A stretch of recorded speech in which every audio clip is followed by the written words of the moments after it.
Hi. I just got back. There's a coffee place here, and seeing if I'm covering the mic. There's a coffee place here. I think that coffee has helped me. Um, the place I was staying at before, it was tough. It was really, really tough, and it was a tough situation. And there were nights where I just went to a coffee place, and late at night, and I would order a slice of. They had the best pie there.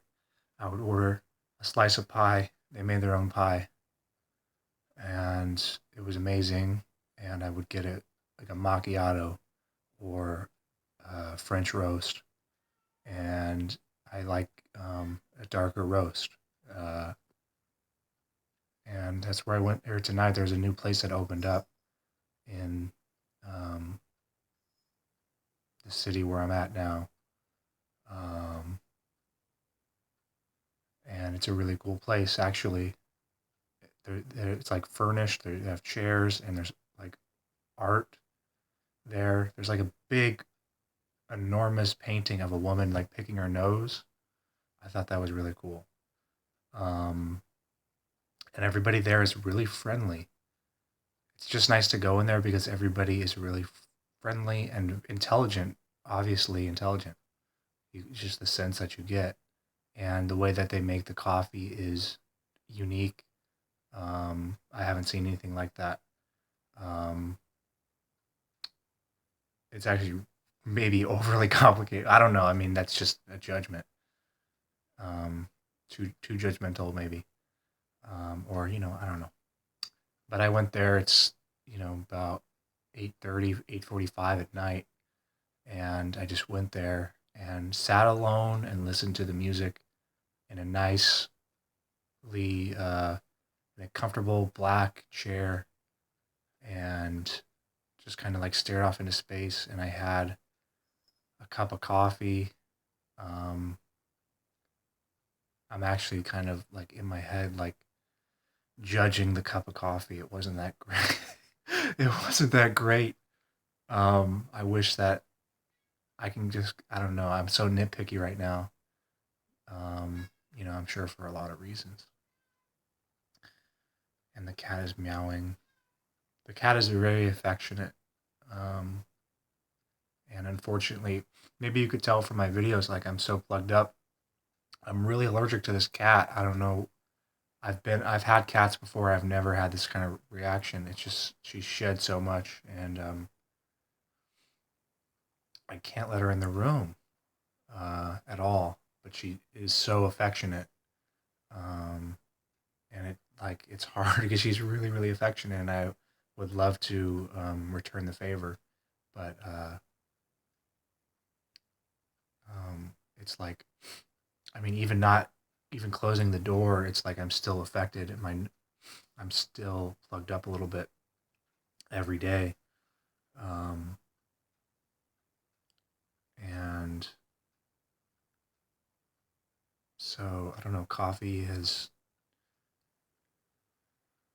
helped. I think like in the U.S., it's only been like recent, like with Starbucks and stuff. It's like kind of caught on this kind of coffee um, culture or whatever has been more popular in the U.S. From what I understand, from what I learned, and I was actually in a really kind of a hip city for a year, about a year, and there were so many coffee places, and yeah, that one place I went to, um, it wasn't too busy.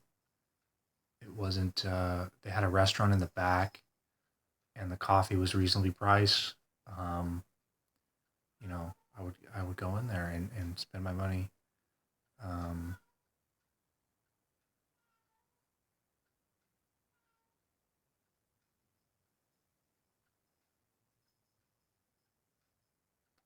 and those little things kind of help. It's easy for me to delve too deep or to pick my scabs, pick at the wounds, and it's not helpful. After a certain point, you got to like move on and live your life. And it's like I'm tired of living in sorrow all the time, or just the cat came in here. She's under the bed and she just meows because she wants like affection. And I can't. I mean, this probably is like a metaphor for so many things.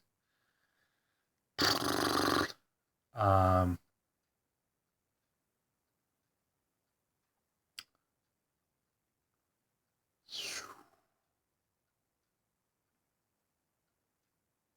Man, I would drink so much coffee tonight. I just went and got 1 cup. I just got 1 cup of coffee, and I probably could have just stayed there. And I think they closed at 9, but I think it seemed like people were just kind of hanging out. So I think that might have been wrong. Um, they might. I think it said like 12 a.m. I don't know. I think I'm going to go in there more because they just opened a few couple months ago, and I just started to go in there today. Actually, I think today is the first day that I've been in there. Actually, yeah, I think that's true. Um, yeah, late night coffee is a savior to me. Uh, just get a cup or two and just kind of chill out and not. I'm the type of person who has been like, I can't have a cup of coffee at night.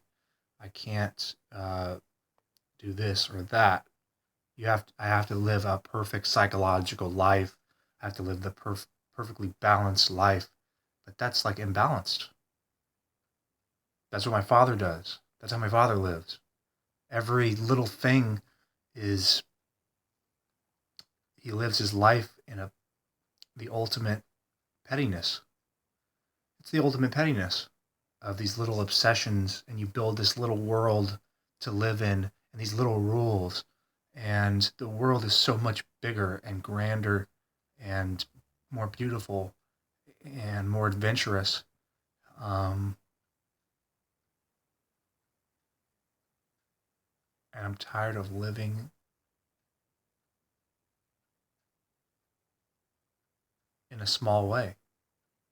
I'm tired of living a small life and a sheltered life, even going out and looking at the stars. um, I did that tonight on my way to the coffee shop. I just went out and looked at the stars, and it just reminds me that there's so much more. Um, Dwelling on, it's good to work through stuff, but just dwelling on the past all the time is not constructive. It's not good. Um, because I'm better than that. I'm stronger than that. And, you know, don't let the bastards win, you know? And there's so many bastards out there who, I get I get angry if there is a God. I'm pretty agnostic about stuff. I'm pretty open about that kind of stuff, and I don't make any conclusions necessarily. It just feels like there might be something. I don't know. That's just the feeling I get. I just go along with my feelings a lot. I don't really. I try not to overthink things because I do enough of that. But if there is a God and He wanted to stop me, He would have already done it. And if He wanted to stop me, He failed because I'm here. And it's kind of like, who's going to stop me now? Um, and I can only look into myself because nobody's after me anymore because they failed. They all failed. And now they're in their own hell. They're in their own hell. And they tried to drag me with them. And they failed. They failed. And they're never going to succeed. Ever. It's over. To a certain extent, it's done. I won,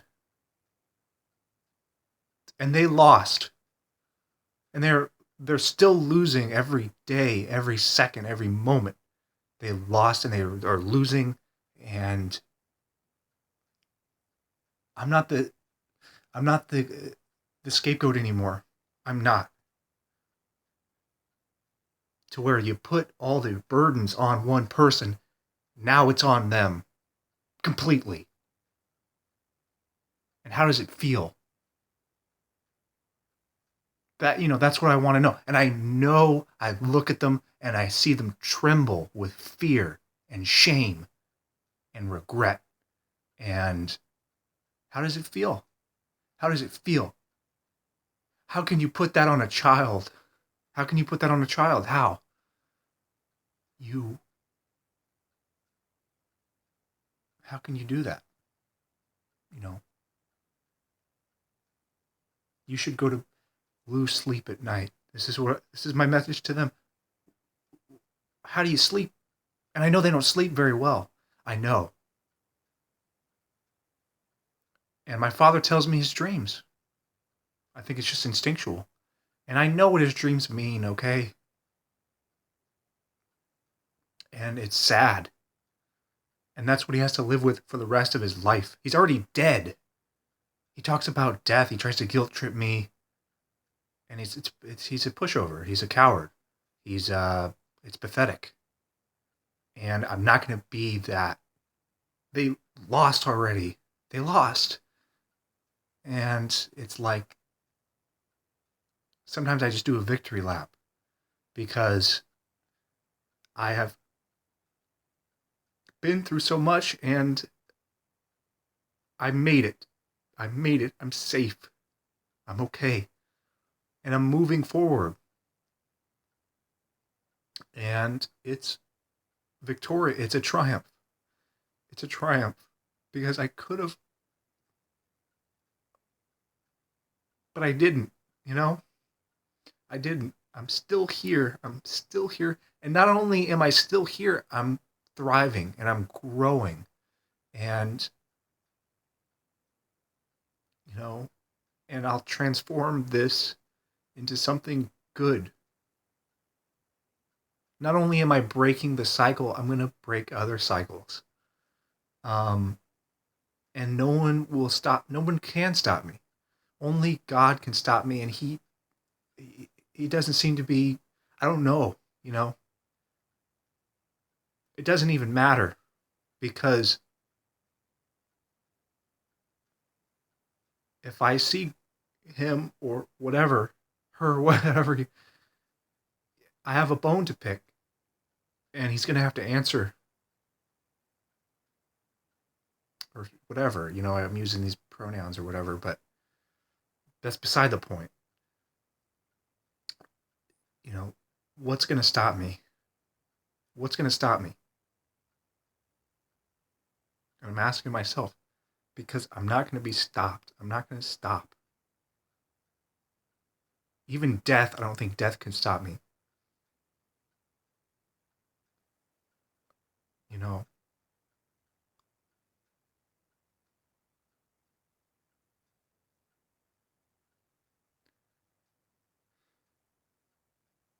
sometimes I felt like maybe I'm already dead. You know, I felt that way. Maybe this is just a dream, but it's real because there are people suffering and I suffer too. And that's real. You can't bury your head in the sand. You can't go and get a house. I mean, how do you do that? How do you just live in denial and go retire when the world is burning and children are crying and screaming and you're just going to go, you know, where nobody is in the mountains or whatever, or these spiritual people who are so disassociated, you know? Um, And why are they on the stage? Why not me? Why not you? Why not the people in the crowd? Um, these exalted, I don't even want to go there. Uh, you know, there's there's good stuff you can get from that kind of stuff, but I don't, I'm just rambling. I could articulate more about that type of stuff, but I think that I've made my points or whatever.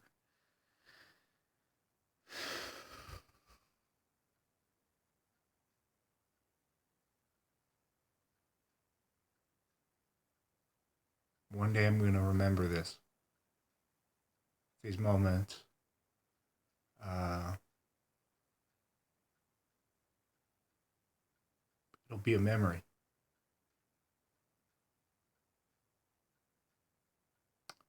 All right, bye.